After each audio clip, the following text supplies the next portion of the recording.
I want to show you this delightful book, Rice's Language of Buildings by Matthew Rice. He wrote it as a guide to the architectural elements of various buildings, explaining how to identify the style or the time period of a building by looking at the exterior details, which is great, but the thing that makes this book like catnip to me is the illustrations. When I'm flipping through it, I almost forget to read any of the actual text because I'm so drawn in by this drawing style. It's so simple and clean and just charming. I am completely charmed by it. I also love it because it's achievable. There are so many people running around saying, I can't draw, and this is a beautiful example of how little it sometimes takes to put something on paper that just delights and gets the point across. So to show you, I thought I'd basically literally copy a few of them so you can see the process and maybe be inspired to try it yourself.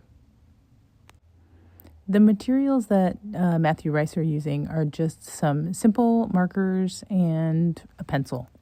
So I thought I'd start with the simplest drawing I could find in the book, which is a drawing of this finial. It's like a simple, rounded, decorative architectural element thing that looks like it has some shape to it. And show you that when you start out, it looks really flat, and it takes just kind of barely nothing to give it some shape and give it the spirit of the thing. So I tried to do a simple sketch. I tried to keep it as loose as possible. It's not going to be perfect. We are not aiming for perfection here. We're just trying to get the spirit of the thing. And the lines are janky. They're not straight. I'm not using a ruler. First of all, it's in pencil, and you're going to be able to erase it. So it looks kind of trepidatious or tentative. That's the word I'm thinking. And so what you do is you go over it then with a black marker. And if you can find one that's water soluble, that's best so it doesn't bleed when you go over it with the color markers, but it's not necessary if it smudges a little, whatever. And you can see, like, my lines are not straight. It's all just kind of screwing around. Then you get 3 markers, a light, a medium, and a dark that are basically in the colors that you want. And you start out and you fill the entire thing in with the lightest color. And it still looks pretty flat. And then the magic comes in when you just start to go over it with a slightly darker color in the areas where you would see shadow, and then a slightly darker color after that. It's really that simple, and you get a pretty good approximation of the thing that gives the idea of what the shape is. It's not that hard, but we'll try a slightly more complicated one. This one is some sort of 3D terracotta panel with flowers on it, so that seems a little more intimidating. But again, you start out with a pencil sketch. It doesn't have to be exactly like the drawing. I'm not trying to be Michelangelo here. I sketched out some flowers and sketched out some leaves. Did it as quickly as I could. Tried to mostly, it helps if you sort of space in the main elements first, like putting in those 3 flowers in a triangle, and that way it sort of forces you to make room for the other stuff. But I ran out of room for some of the leaves because it wasn't perfect, and it just doesn't matter. Once you're done with the drawing, once again, I went over it in a black marker just to get the outlines. It gives you just sort of like a more confident look to it. I don't know how to explain it, but I'm even sketching those. They should be ideally all done in one line, but it doesn't matter.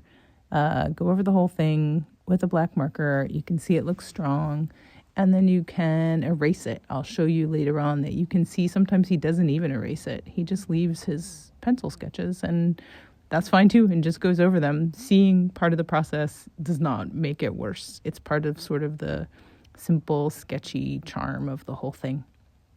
So here, the first mistake I made is I had 3 markers, light, medium, and dark. And when I started to put it down, I was like, oh, damn, that was not the lightest one.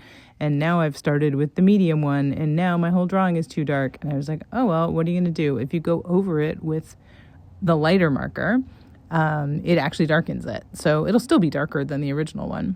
So I just kind of looked and was like, okay, these are the places where the shadows would be.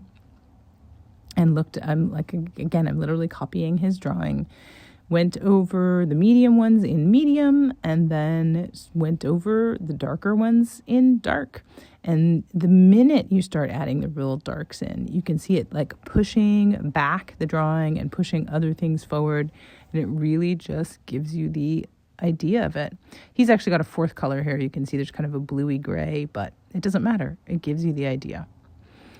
So all of the drawings in this book are just beautiful like that. It doesn't have to be buildings. This one is a sweet one of trees. And if you look at the colors in the trees, it's kind of the same thing, light, medium, dark. The grays on the trunk, light, medium, dark. He makes these little gestural people. They have no details to them and just adds a little bit of shadow, and it gives the whole thing dimension. This is a good example of what I was talking about, where you can see he's trying to line up all the windows, and you can see literally the pencil marks that he just left there and then went over it with a black pen. There really aren't any rules.